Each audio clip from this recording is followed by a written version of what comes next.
अस्सलाम वालेकुम एंड नमस्ते दोस्तों, आप सुन रहे हैं वॉइस ऑफ इंडिया, वो प्लेटफॉर्म जहां सच्चाई की बात होती है बिना किसी डर के, बिना किसी एजेंडे के। आज का एपिसोड थोड़ा अलग है, थोड़ा सेंसिटिव भी। मैं आपको गारंटी देता हूं, चाहे किसी भी धर्म से हो आप, चाहे किसी भी रिलीजन मजहब से हो, किसी भी कास्ट से हो, ये एपिसोड देखने के बाद आपको कुछ ऐसे सवालों के जवाब मिलेंगे जो बहुत लोगों के दिमाग में गूंजते रहते हैं। आज हमारे साथ हैं एक ऐसे शख्स और ऐसे मेहमान, मुफ्ती जावेद रहमानी साहब। जमीयतुल किरात जो गुजरात से आलिमियत और कारी का कोर्स किए हैं। महाराष्ट्र के मिरज से कुरान का हिफ्ज भी इन्होंने कर रखा है और तेलंगाना हैदराबाद से मुफ्ती का कोर्स के डिग्रियां भी इन्होंने हासिल कर चुके हैं और प्रेजेंटली कर्नाटक के अथनी शहर के एक मस्जिद अबू बकर में इमाम और खतीब भी हैं। फिकह और कुरान के जानकार और सबसे इम्पोर्टेंट एक ऐसा इंसान जो सीधा जवाब देता है। इस एपिसोड में हम बात करेंगे लव जिहाद के बारे में। लव जिहाद क्या है, क्या मदरसों का असली काम ये लव जिहाद कराना, और संविधान क्या कहता है माइनॉरिटीज के बारे में। आप हमारे चैनल पर पहली बार आए हैं तो चैनल को सब्सक्राइब जरूर करें, क्योंकि आपसे ही हमारे चैनल को असली ताकत मिलती है। बेल आइकॉन भी दबाएं ताकि ऐसे एपिसोड्स मिस ना हो। और कोई पॉलिटिक्स यहाँ पे नहीं है और ना ही कोई एजेंडा, सिर्फ वॉइस ऑफ इंडिया। और मुफ्ती साहब, आपका बहुत बहुत स्वागत है वॉइस ऑफ इंडिया पे। माशाअल्लाह, जज़ाकल्लाहु खैरा। मुफ्ती साहब, सीधा पूछता हूँ, सुबह उठने के बाद पहला काम क्या करते हो, नमाज या फोन? जी, सुबह उठने के बाद अल्हम्दुलिल्लाह पहला काम हमारा नमाज रहता है। अच्छा, मदरसा जाने के लिए ये आपका डिसीजन था या आपके घर वालों का फोर्सफुल था? फोर्सफुल तो नहीं कह सकते, हाँ, लेकिन अल्हम्दुलिल्लाह जहाँ मेरा डिसीजन था साथ साथ माँ बाप का भी डिसीजन था। बस उनकी दुआएं, उनकी मेहनत ही अल्लाह ताला ने वहाँ तक पहुँचा दिया।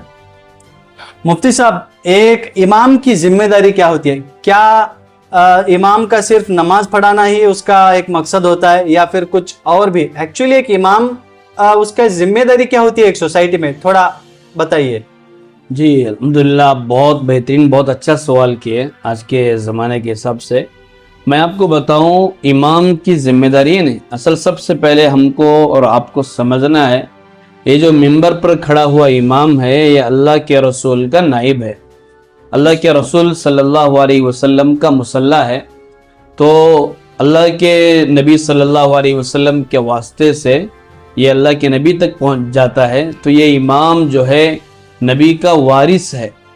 तो अल्लाह के नबी का जो मनसब था उस मनसब को पूरा करते हैं। तो इमाम का काम सिर्फ नमाज पढ़ाना नहीं है, बल्कि नमाज के साथ, इमामत के साथ जो है पूरी कौम को संभालना, उनके औलादों को दीनी तालीम देना और फिर पूरे मोहल्ले के हर एतबार से शरीयत के हिसाब से उनके जवाबात को, उनके सवालात को हल करना। क्या मदरसों में संविधान पढ़ाया जाता है? आम मुसलमानों को संविधान के बारे में कितना पता होता है? अच्छा, ये कि आज के ज़माने के हिसाब से बहुत बेहतरीन सवाल किए। आजकल सोशल मीडिया पर इसके बारे में ज़्यादा मसाइल उठ रहे हैं। तो मैं आपको बताऊं, पहले का जो ज़माना था, ज़माने के बदलने के साथ अल्लाह का एक निज़ाम है कि ज़माने के बदलने के साथ अहलुल्लाह के दिलों में कुछ बातें डालते हैं अल्लाह रब्बुल इज़्ज़त, फिर जो है वो चीज़ों को वजूद में सामने लाया जाता है। तो अभी करीब में आईने हिंद बोलकर अभी किताब जो है शाई हुई जमीयत की तरफ से, और इसी तरह बेसिक मालूमात तो मदरसों में दिए जाते हैं। हाँ, बस मैं ये कहूँगा कि बस इतनी मालूमात काफ़ी नहीं है। संविधान के बारे में अभी बहुत कुछ मालूमात हमें देना है मदरसों में। जी जी, ये एक हमारी कमी तो नहीं कह सकते, इसलिए कि मदरसे जो है दीन का काम करें, लेकिन दुनिया के हिसाब से इसे भी ज़रूरी है आज के ज़माने में। मुफ्ती साहब, इस्लाम में माइनॉरिटीज़ का क्या हक है? जिम्मी का कॉन्सेप्ट क्या था और क्या वो आज भी रिलेवेंट है इस ज़माने में? जी, इसे सबसे पहले हमें समझना है। मैं आपके सोशल मीडिया के ज़रिए से, आपके यूट्यूब चैनल के ज़रिए से पूरी बिरादरी को, सिर्फ मुसलमानों को नहीं बल्कि तमाम मज़हब वालों को एक पैगाम दे दूँ, एक ये बात बता दूँ कि सबसे पहले मुझे और आपको ये समझना है कि ज़िम्मी किसे कहते हैं। हो सकता है आज मीडिया के ज़रिए से इसको बदनाम किया जा रहा हो। असल ज़िम्मी बोलते हैं कि इस्लामी सल्तनत जब रहती थी तो इस्लामी सल्तनत में, रियासत में जब कोई बाहर से आदमी आता था तो उसके जिम्मे, गवर्नमेंट के जिम्मे ये जिम्मेदारी थी कि उसकी जान की, उसकी माल की, इज्जत आबरू की हिफाजत हो, ऐसे शख्स को जिम्मी कहा जाता था। और माइनॉरिटीज के बारे में आपने एक सवाल किया, बहुत बेहतरीन सवाल किया। मैं आपको 1400 साल 1500 साल पीछे लेकर जाता हूँ। अल्लाह के नबी सल्लल्लाहु अलैहि वसल्लम जब मदीना मुनव्वरा पहुंचे तो सबसे पहले आप सल्लल्लाहु अलैहि वसल्लम ने एक मिसाक बनाया और एक मुआहदा किया कि सब तमाम मजहब वाले, अभी जिस तरह वहाँ पर जो है यहूद व नसारा थे, मुस्लिम मजहब वाले, इनको जमा करके एक मुस्तकिल चंद कवानीन बनाए तमाम माइनॉरिटीज़ के लिए। तो ये आज का जो सवाल उठ रहा है ये आज का नहीं है, बल्कि मैं आप तमाम को कहना चाहूँगा कि हम सीरत को पढ़ें, हम हिस्ट्री को पढ़े तो पता चलेगा 1400-1500 साल पहले हमारे नबी ने वो तमाम अहकामात हमें बताए। अब एक बात बताना चाहता हूँ मैं, जो सच्चर कमेटी की रिपोर्ट आई थी उसके मुताबिक मुस्लिम कम्युनिटी की जो एक फाइनेंशियल कंडीशन हिंदुस्तान में है वो आज एक दलित से भी बदतर है। इस पे आप क्या कहना चाहते हैं? ये सरकार का फॉल्ट है या अनएजुकेटेड मुस्लिम्स का फॉल्ट है? क्या लगता है आपको? जी, मैं आपको दो चीज़ें बताऊं इसमें। एक तो ये है कि सिर्फ रिपोर्ट में जो बताया जा रहा है नहीं, तो रिपोर्ट बताने वाले तो कोई मामूली अशख़ास नहीं रहते, तो बहुत सारे अल्हम्दुलिल्लाह तो तहकीक करते हैं। तो एक बात तो ये कि बिल्कुल हो सकता है, इसलिए कि सिर्फ मुसलमानों के नहीं बल्कि हर एतबार से आज के ज़माने में इस तरह के सब के लोगों के माइनॉरिटीज़ के हालात होते जा रहे हैं। जी, तो इस चीज़ में हम तमाम को गौर करना है कि किस एतबार से हम आगे बढ़े। और मैं मुसलमानों को साथ साथ ये पैगाम दे दूं कि जहां हम बहुत सारों चीज़ों में कमी है, एक चीज़ हमारी मुझे ये लगती है कि हमें तालीम में पीछे रहें, जिसकी वजह से हो सकता है कि हम लोग जो है इसी से भी पीछे रह गए हो। जी जी, मतलब एक हाथ से ताली नहीं बजती, आपका मतलब यही था?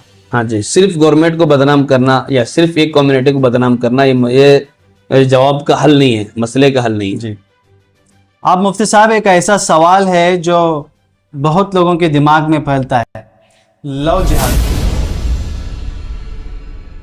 ये सवाल सोशल मीडिया और गोदी मीडिया में बहुत पूछा जाता है। लव जिहाद आखिर क्यों मुसलमान लड़के फंसा के शादी करते हैं, और क्या इस्लाम में शादियां जायज़ करार दी जाती है? क्या हिंदू लड़कियों को फंसाना और कन्वर्ट करना यही इस्लाम का एक मुद्दा बन गया है? मदरसों में भी यही पढ़ाया जाता है? अच्छा, माशाल्लाह, आप बहुत बेहतरीन सवाल करें। बल्कि आज के ज़माने के हिसाब से मैं बताऊं कि भाई दुखती रग पर आप हाथ रखे हैं। सही है। सोशल मीडिया के, अब जब सोशल मीडिया पर ये सवालात उठे हैं जी, तो मैं आपको इसका जवाब दे दूं कि ऐसी कोई बात नहीं है। आप जो मुझे बता रहे हैं, जो रिपोर्ट, अगर मैं आपको बता दूं कि थोड़ा आप तहकीक कर लो तो इससे पता चलेगा कि जो आपने बताया है कि हिंदू लड़कियों को फंसाया जाता है, कहीं एक दो हुआ हो तो हुआ होगा, लेकिन उसके बिल मुकाबिल में उसके बरखिलाफ हज़ारों हमारे पास सबूत मौजूद है। अच्छा, कुरान और हदीस के रोशनी में अगर मैं आपको बताऊं तो ये लफ्ज़ कहीं पर भी नहीं है, तो इससे पता चलता है कि ये लफ्ज़ जो है आज का चंद प्रोपेगेंडा करने वाले ऐसे लोगों का ईजाद करता है जो सिर्फ एक कम्युनिटी को बदनाम करना चाहते हैं, बाकी इसके अलावा और कुछ भी नहीं है। आपने बताया कि मदरसों में यही सिखाया जाता है। मैं आपसे गुजारिश करता हूँ, बल्कि चैलेंज करता हूँ, आपसे दरख्वास्त करता हूँ कि आप आओ मदरसे में, कोई भी एक छोटा से छोटा मदरसा, ऐसा मदरसा जहाँ झोपड़ी में चल रहा हो, जहाँ रहने का सही इंतज़ाम न हो, तो वहाँ भी आकर देख लो। या फिर जो है एक क्वालिफाई मदरसा, एक बड़ा यूनिवर्सिटी हो, ऐसे इलाके में भी आप जाओ, जाकर तहकीक करो तो पता चलेगा एक लफ्ज़ भी इस टाइप का नहीं सिखाया जाता है। जबकि इस्लाम हमें ये चीज़ें नहीं सिखाता तो हम मदरसे में कैसे सिखा सकते हैं? तो ये पता चला कि सिर्फ एक प्रोपेगेंडा है एक मजहब को बदनाम करने के लिए, वरना हमारे पास रिपोर्ट है कि कई सारे लड़कियां जो मुस्लिम मजहब से जिनका ताल्लुक है जी, आज वो न घर के हैं न घाट के, और हजारों। जी, और मैंने वो भी रिपोर्ट देखी है कि मुस्लिम लड़कियां बहुत सारे मुर्तद भी हो गए, हजारों की तादाद में, लेकिन उसको कोई लव जिहाद नहीं कह सकता। वो कोई भगवा जिहाद के बोल सकता है उसको, तो मैं मानूंगा फिर। चलिए ठीक है मुफ्ती साहब, अभी और एक सवाल जो है वो भी बहुत पूछा जाता है क्या इस्लाम में फोर्स्ड कन्वर्शन का सपोर्ट करता है? अच्छा, आपने एक सवाल ये जो किया कि भाई ज़बरदस्ती इस्लाम में तब्दील करना, कन्वर्ट करना। मैं आपसे पूछता हूँ, आपने रिपोर्ट पढ़ी होगी, पिछले ज़माने में कोई एक मिसाल मुझे ऐसी बता दो जहाँ पर ज़बरदस्ती जो है इस्लाम में दाखिल किया गया हो। कोई एक रिपोर्ट मुझे बता दो। इल्ला माशाअल्लाह अगर कहीं हुई तो हो गई होगी, लेकिन इस्लाम ऐसी चीज़ों को सपोर्ट नहीं करता। अगर आप इस्लाम की तालीमात में जानना चाहेंगे कि कोई एक आदमी को ज़बरदस्ती इस्लाम में दाखिल कर सकते हैं, तो इस्लाम कहता है कि भाई नहीं। कुरान करीम की आयत सूरह बकरा की आयत है तीसरे पारे के पहले सफ़े में, ला इकराह फिद्दीन, दीन में कोई जोर ज़बरदस्ती नहीं है। इसका ताल्लुक दिल के साथ है, कोई जोर ज़बरदस्ती नहीं कर सकता। और अगर आप ये कह रहे हैं कि ज़बरदस्ती इस्लाम में दाखिल कर रहे हैं, तो मैं आपको पूछना चाहूँगा कि सबसे पहले इस्लाम को कबूल करने वाले हज़रत अबू बकर सिद्दीक हैं, तो उनको किसने जोर ज़बरदस्ती किया?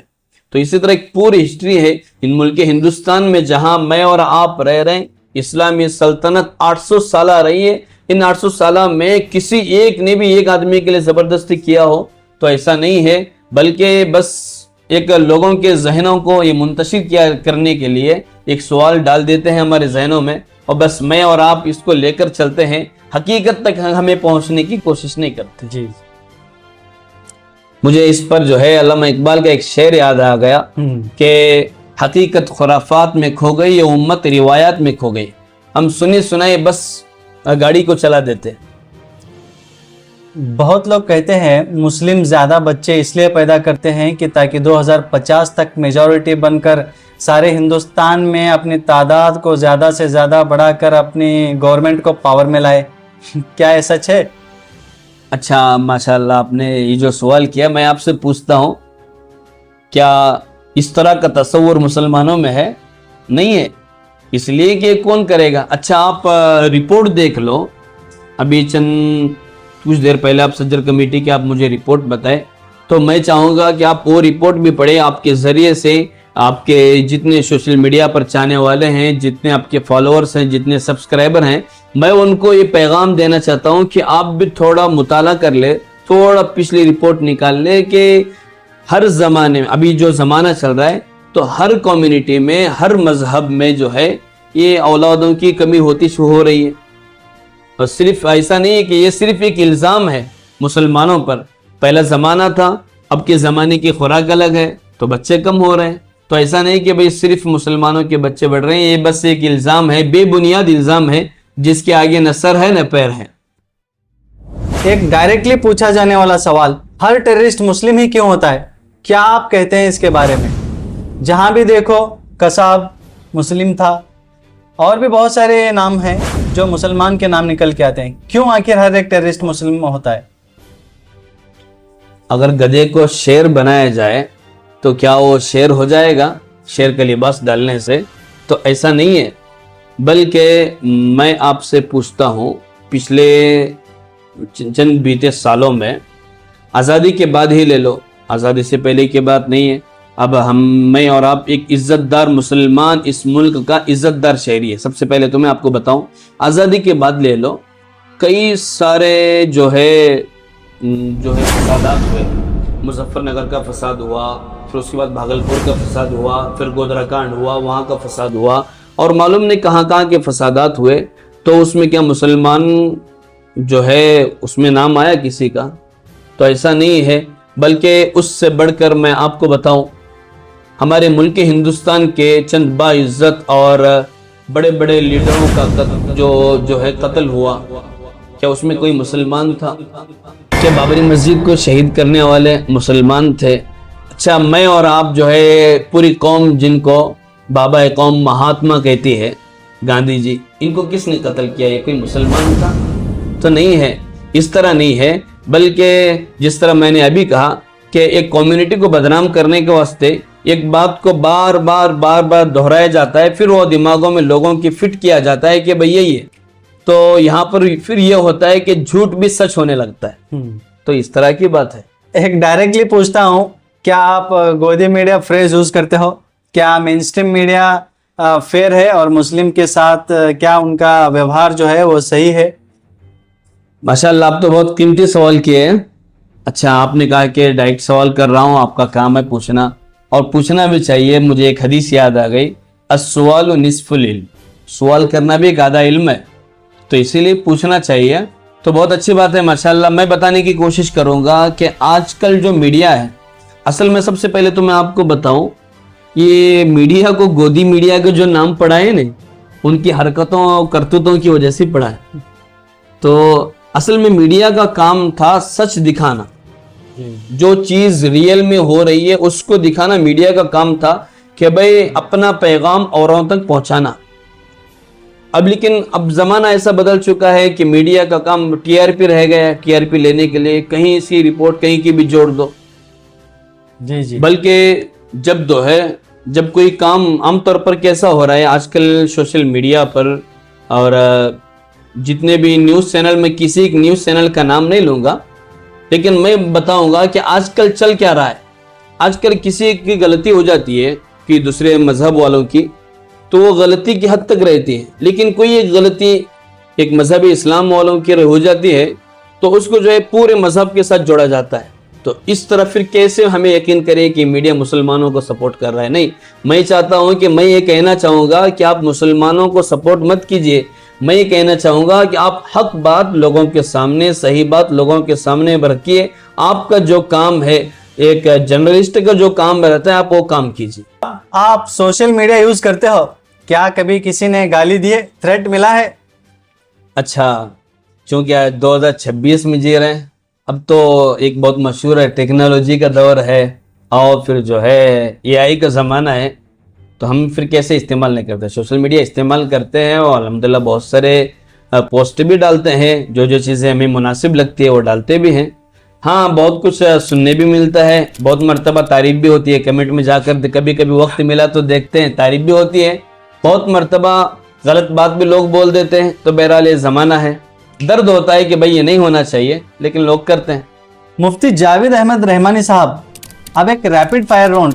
ये सवाल मैंने उस कमेंट सेक्शन से ही लिया है, रियल ऑडियंस के सवाल है, शॉर्ट डायरेक्ट जवाब देना। रेडी हैं आप? जी इंशाल्लाह ज़रूर। पाकिस्तान चले जाओ, ये सुन के कैसा लगता है? दर्द होता है और कैसा लगता है? मैं थोड़ा आपका वक्त लूँगा। मैं बताना चाहूँगा कि भाई इस मुल्क हिंदुस्तान जब ये आज़ाद हुआ 1947 में, तो उस वक्त जो है हमारे तबके के पास जो है ऑप्शन था। मैं बताना चाहूँगा कि इस मुल्क हिंदुस्तान में हम लोग जो है बाइज्जत शैनी हैं और जो है खुद चॉइस करके रहे हैं। इस मुल्क हिंदुस्तान में बाई चांस नहीं है बल्कि बाई चॉइस है। जिनको जाना था हो गए, लेकिन जो यहाँ पर रहे हैं तो अपने मुल्क की खातिर रहे हैं। एक शेर मुझे याद आ गया कि इसी गली के खाक से, मैं आपकी तवज्जो चाहूँगा कि इसी गली के खाक से इसी में खाक अपनी मिलाएंगे, न बुलाए आपके हैं न निकाले आपके जाएंगे। वाह मुफ्ती साहब, क्या बात कही है। मुस्लिम टैक्स पेयर्स का पैसा लेके 4 शादियां करते हैं, सच या झूठ? अच्छा, बहुत बेहतरीन, एक फनी सवाल भी हो गया। अच्छा, ये इल्ज़ाम कौन लगा रहे हैं आपको मालूम है? जी, ये इल्ज़ाम वो लोग लगा रहे हैं जिनकी एक भी शादी नहीं हुई है। ऐसा नहीं है, बल्कि शरीयत की रोशनी में अगर आप देखेंगे 4 शादियों की इजाज़त के लिए कुछ शराइत हैं। 4 शादी सिर्फ ये बोलना काफ़ी नहीं है। 4 शादी का हुक्म उस वक्त है जब पहली शादी किए हैं तो उसके बाद अदल व इंसाफ कायम करें पहली ज़ौजा के साथ, तब उसके बाद में आगे का हुक्म है और उनको नानो नफ़का दे, खाना पीना दे। तो ये तमाम चीज़ें हैं। बल्कि हमारे मुल्क हिंदुस्तान की आप रिपोर्ट निकालेंगे तो 94% वो तबका है जो सिर्फ एक शादियों पर गुजारा कर रहा है जी। और दूसरी बात, मैं आपके चैनल के ज़रिए से पूछना चाहता हूँ कि भाई हमें भी थोड़ा बता दो, कौन सी गवर्नमेंट जो है टैक्स के पैसे जो है मुसलमान कम्युनिटी को दे रही है कि भाई आप 4 शादियाँ करो? बस एक अफवाह है। मदरसे में सिर्फ बॉम्ब बनाना सिखाया जाता है, इसका क्या जवाब देते हो? आप दिखा दो कौन से मदरसे में सिखाया जाता है। हमारे यहाँ क्या हाल हो गया है मालूम है? एक चीज़ कोई हो जाती है तो पूरी कम्युनिटी को उसमें शामिल कर लेते हैं। ऐसा नहीं है, बल्कि ये जो मदरसे हैं जहाँ खालिस इंसान को इंसान बनाया जाता है, यहाँ मदरसों में दीन की तालीम दी जाती है, वो तालीम जो अल्लाह रब्बुल इज़्ज़त ने अपने हबीब को दी है। और ये जो मदरसे में पढ़ने वाले स्टूडेंट जो बच्चे हैं सुबह की नमाज से यानी फजर 5, साढ़े 5, 4 बजे से उठते हैं, रात के सोने तक जो है अल्लाह के कलाम को पढ़ते हैं। मैं आपको चैलेंज करता हूँ और आपको दावत देता हूँ कि आप अपने अफराद के साथ जो है आपके चाहने वालों के साथ, सवालात करने वालों के साथ आप आए, एक राउंड आप मदरसे को देख लें तो आपके दिल से जो है जवाब आ जाएगा कि भाई नहीं है। अगर मोदी वाला भारत पसंद नहीं आता तो वोट मत दो, देश छोड़ दो, क्या कहते हो आप? मैं कहता हूँ ये सरासर गलत है, ऐसा नहीं है, बल्कि हम इस मुल्क के बाइज्जतदार शहरी हैं और संविधान ने दफ़ा 326 ने हमें ये हक दिया है कि हम जिसे वोट किए उसे पूछे कि भाई हमारी सोसाइटी कहाँ गई, हमारा एजुकेशन कहाँ है, हमारे नौकरियाँ कहाँ हैं, और ये वोट के ज़रिए से हमें हक हासिल है। संविधान ने हक दिया है, किसी एक आदमी ने हमें हक नहीं दिया है, ये मुल्क का हक है। मुस्लिम सिर्फ मुस्लिम का साथ देता है, हिंदू मुस्लिम दोस्ती पॉसिबल ही नहीं है, सच क्या है? नहीं, बिल्कुल गलत है। मैं आपको पूछना चाहूंगा कि आपके कितने साथी जो है हिंदू दोस्त हैं? भरे पड़े, खुद मेरे साथी हैं, हमारे साथ में रहे। अच्छा, मेरे और आपके नहीं, बल्कि मुल्क हिंदुस्तान के आज़ाद कराने में जो बड़े बड़े लोग शहीद हुए उसमें आप देख लो, मौलाना कई सारे अकाबरीन हैं, मौलाना कासिम साहब नानोतवी रहमतुल्लाह अलैह से पहले के और उनके बाद के जितने बड़े बड़े अकाबरीन हैं उनके साथ साथ कई सारे हिंदू साथ में, सुभाष चंद्र बोस, हमारे मौलाना अबुल कलाम आज़ाद के साथ, मौलाना हुसैन अहमद मदनी के साथ ये लोग रहे, और डॉक्टर अम्बेडकर। अब देख लो, अब थोड़ा सा जानकारी ले लेंगे तो संविधान के बनाने में अल्हम्दुलिल्लाह उन लोगों के साथ मुसलमानों का साथ रहा हुआ है। इस्लाम और जेंडर, बहुत लोग पूछते हैं इस्लाम में औरत को आधा विटनेस आधी विरासत, ये ठीक है? मुफ्ती साहब ऑनेस्टली बताओ। अच्छा, बहुत बेहतरीन और बड़ा अच्छा आज के ज़माने के सबसे बहुत बड़ा आपने सवाल किया है। मैं आपको बताऊं, सबसे पहले औरत को अगर किसी ने हक दिया है तो दीन इस्लाम। 1400 साल पहले अल्लाह के नबी सल्लल्लाहु अलैहि वसल्लम जब आए तो अल्लाह के नबी, मैं हदीस का खुलासा आपके सामने रख रहा हूँ, तो अल्लाह के नबी सल्लल्लाहु अलैहि वसल्लम का एक फरमान है कि औरत को काम पे मत लगाओ, बल्कि अल्लाह के नबी सल्लल्लाहु अलैहि वसल्लम ने यह हक जारी फरमाया कि औरत को विरासत में हक दो। अल्लाह के नबी सल्लल्लाहु अलैहि वसल्लम ने ये पैगाम हमें दिया, इस्लाम ने ये तालीम दी है कि बेटे की जिम्मे लगा दिया माँ का खर्च उठाना, बाप की जिम्मे लगा दिया बेटी का खर्च उठाना, और फिर जो है शौहर की जिम्मे लगा दिया कि बीवी का खर्च उठाना। हाँ, चंद चीज़ें हैं वो सिर्फ सोशल मीडिया के देखने से नहीं बल्कि सामने बैठने से हल होते हैं, वो मालूमात मुस्तकिल इल्म लेने से हल होते हैं। क्या मदरसों में रिफॉर्म की ज़रूरत है? साइंस टेक्नोलॉजी जैसे विषयों को पढ़ाना चाहिए मदरसों में? अच्छा, आज के आपके मुख्तसर से सवाल में मैं एक सवाल आपको पूछ लूँ। लोग जो बहुत सारे इश्काल करते हैं ना, मदरसे में स्कूल है कि नहीं, ये जोग्राफिया और आप जितने साइंस वगैरह पढ़ाना चाहिए कि नहीं पढ़ाना चाहिए, मैं आपसे पूछना चाहता हूँ क्या स्कूल में मदरसा होना चाहिए कि नहीं होना चाहिए? ज़रूर होना चाहिए। हाँ, ज़रूर होना चाहिए। तो ये भी मदरसे में भी ज़रूर होना चाहिए। और मैं आपको पुरानी हिस्ट्री की तरफ लेकर जाना चाहता हूँ कि बुआली सीना है और इब्न बतूता है, बहुत सारे इमाम गजाली है, बहुत सारे अकाबरीन जो गुजरे हैं, बड़े बड़े साइंसदान थे, और एक किसी यूनिवर्सिटी से नहीं बल्कि एक मदरसे के जामिया से पढ़े हुए थे। एक मुस्लिम फैमिली मदरसा भेजे या स्कूल, आप खुद क्या सजेस्ट करते हो? मैं इसके जवाब में बस ये बोलूँगा कि मेरी 2 आँख हैं, एक आँख में कौन सी इम्पोर्टेंट है, ये आँख इम्पोर्टेंट है या फिर ये आँख इम्पोर्टेंट है? मैं बताना चाहूँगा कि दोनों चीज़ें ज़रूरी है, मतलब कि दोनों को साथ साथ चलना चाहिए। दोनों को साथ चलना ज़रूरी है, इसलिए कि मदरसे का जो इल्म है आखिरत का इल्म है, जो लामहदूद जो ज़िंदगी है, बाद की ज़िंदगी, जन्नत में ले जाने वाली ज़िंदगी, उसके लिए मदरसे का इल्म रहता है। और अल्लाह ने दुनिया को दारुल असबाब बनाया तो उसके लिए दुनिया का इल्म है। दोनों चीज़ें, दोनों एजुकेशन ज़रूरी है। मुफ्ती साहब, मैटर बहुत सीरियस हो गया है, आप थोड़ा हल्का करते हैं इसको। अब एकदम फास्ट क्वेश्चन का आंसर आप देंगे, जो दिमाग में आपके पहले आएगा ना वो आंसर बोलना बस। बिरयानी हैदराबादी या लखनवी? अरे हमें इसमें कहाँ अलग अलग फिरके बना रहे हैं, अब जो खिलाएंगे इंशाल्लाह वो पसंद है। बिरयानी भी हैदराबादी भी और लखनवी भी, दोनों पसंद। अगर आप मुफ्ती नहीं होते तो क्या बनते? अच्छा, एक चीज़ मेरे जहन में आती है, अल्लाह के नबी सल्लल्लाहु अलैहि वसल्लम की हदीस है, इन्नमा बुइस्तु मुअल्लिमा, मैं मुअल्लिम बनाकर भेजा गया हूँ। तो हो सकता है, वो तो बस एक मुस्तकबिल की बात है, अब हुआ तो नहीं है, लेकिन अगर होता तो मेरे जहन में होता कि भाई एक उस्ताद होता मैं। ठीक। एक चीज जो आप चाहते हैं कि इंडिया में रातों रात बदल जाए? अच्छा, मैं आपके सामने दो चीज़ें रखना चाहता हूँ। आप एक पूछे हैं, आपने कहा कि आप सीधे जवाब देते हैं, तो मैं आपको दो चीज़ें आपके सामने रखना चाहता हूँ। एक चीज़ तो ये कि जो न्यूज़ चैनल में जो चिल्लाना हो रहा है ना जी, ये जो सेंसिटिव न्यूज़ बताने के बजाय, अहम हकाइक बताने के बजाय सिर्फ चिल्लाना और टीआरपी के लिए किसी के इल्ज़ाम किसी पर लगाना, ये बंद हो जाए, जी, नॉर्मल से हो जाए। और दूसरी एक चीज़ मैं ये चाहता हूँ कि भाई हम एजुकेशन में आगे आए, हम एक साथ साथ मिलकर रहे, हिंदू मुस्लिम सिख ईसाई, मजहब नहीं सिखाता आपस में बैर रखना, हिंदी है वतन है ये हिंदुस्तान हमारा। जी। तो मैं चाहता हूँ कि हम पहले से एक गुलदस्ते में बंद कर रहे हैं। हमारे मुल्क का कल्चर अल्हम्दुलिल्लाह एक महज़ब है, तो हम महज़ब रहना चाहते हैं, उसके ज़रिए से हम एजुकेशन के ज़रिए से हम आगे आ सकते हैं।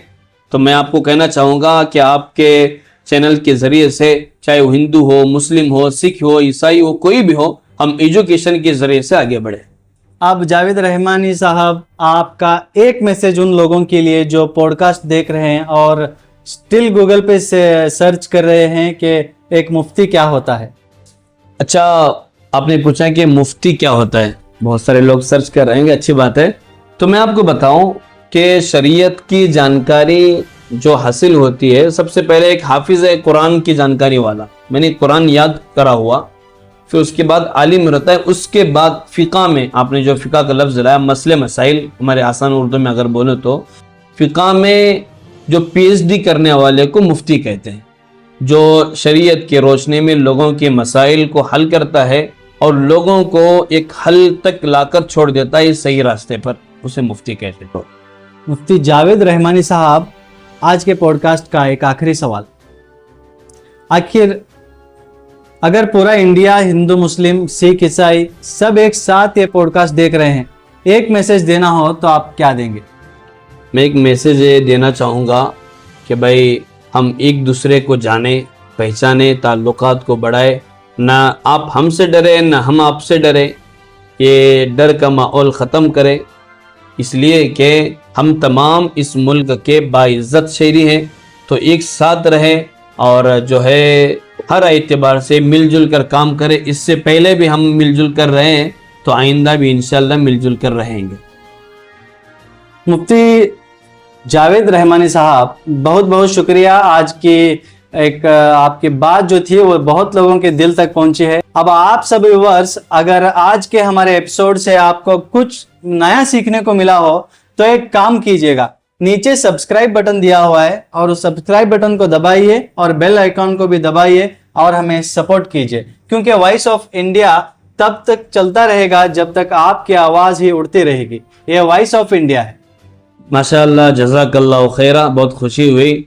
अब मैं दुआ करता हूँ अल्लाह ताला आपके चैनल को खूब आगे बढ़ाए, और मैं व्यूअर्स को कहना चाहूँगा कि भाई इनके यूट्यूब चैनल को सब्सक्राइब करें, इसलिए कि हक बात आप तक पहुँचा रहे हैं। जज़ाकल्लाहु खैरा। जय हिंद। इंशाल्लाह फिर मुलाकात होगी। जय हिंद।